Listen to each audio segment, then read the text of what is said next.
This news and COVID-19 related disruptions have increased the cost of transport along the northern corridor, a trend that could dent businesses and see consumers pay more for basic goods. The Northern Corridor Transit and Transport Coordination Authority says that measures to deter the virus are now creating congestion at the port of Mombasa.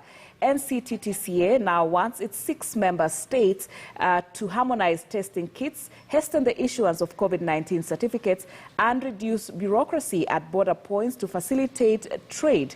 NCTTA's CEO Omaya Nyarandi says that motor vehicle imports have not been moved from Mombasa to other parts of the country. Where you leave your cargo. Now, it's upon the importer in Rwanda to arrange for transport or to arrange for exchange of drivers at the border.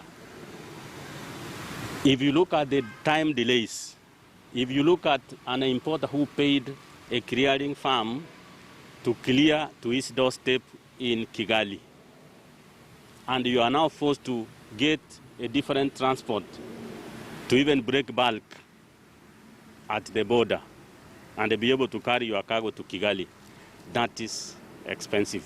We are seeing a general increase in cost of transport, which will eventually translate into the final products for the consumers.